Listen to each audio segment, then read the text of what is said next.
Rusiya na ONU byemeranije kurekura ibinyampeke byaheze muri Ukraine. Ikaze, iyi ni Eagle Stamina TV, jye mugiye kubana n'umwami Thompson Ibigwi. Mu Burusiya, umuryango w'abibumbye na Turkiya byagiranye amasezerano yo kohereza toni miliyoni 25 z'ibinyampeke byaheze ku byambu byo muri Ukraine kubera intambara yatangiye muri Gashyantare 2022.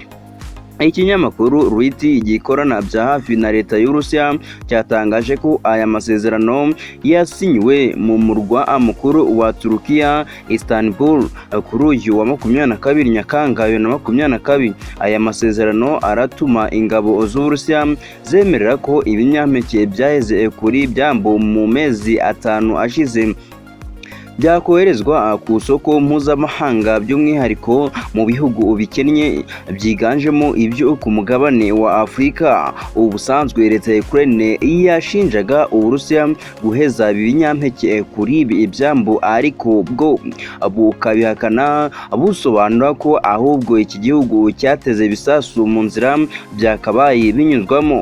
Umunyamabanga mukuru wa ONU Antonio Guterres, ubwo hari hashize iminsi mike intambara itangiye, yagaragarije ibihugu impungenge yuko guhera ku byambu bw'ibi binyampeke kuzateza inzara ikomeye mu bihugu bikennye.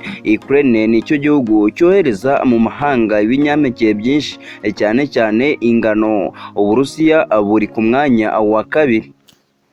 Mu busesenguzi, umuntu akaba yakwibaza niba koko intambara yaba igiye gushorera cyangwa se ibyanarimba ikarangira ubwo ibi bihugu byombi bitangiye kugira ibintu runaka byumvikana. Ibi bikaba byaba ari byiza ku bihugu cyane cyane bikennye birimo ibya Afurika.